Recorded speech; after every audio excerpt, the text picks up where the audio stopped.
और इस वक्त की एक और बड़ी खबर आपको बताते चले, पाकिस्तान पर यूएस का बड़ा अलर्ट जारी किया गया है। नॉन इमरजेंसी स्टाफ को एडवाइजरी जारी कर दी गई है, पाकिस्तान छोड़ने की सलाह दी गई है। तो पाकिस्तान को लेकर भी यूएस की बड़ी एडवाइजरी सामने आई है।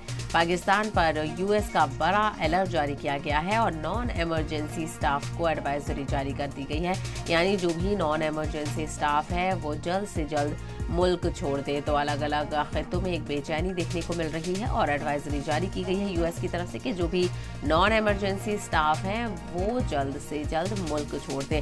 हालांकि इसी तरह की जो एडवाइजरी है वो तमाम मिडल ईस्ट के खित्तों के लिए भी जारी की गई है अमेरिका की तरफ से, लेकिन ज़्यादातर जो फ्लाइट ऑपरेशन है, जो एयरपोर्ट ऑपरेशन है वो सस्पेंडेड है। उसकी वजह से ये सवाल तो बना हुआ है कि छोड़ने को तो कहा जा रहा है, लेकिन शहरियों के निकलने की, उनके सेफ मकामात पर पहुंचने को कैसे यकीनी बनाया जाए, ये भी लगातार एक सवाल बना हुआ है क्योंकि हमले लगातार जारी हैं। तो वहीं पाकिस्तान में भी यूएस ने एडवाइजरी जारी करके ये कहा है।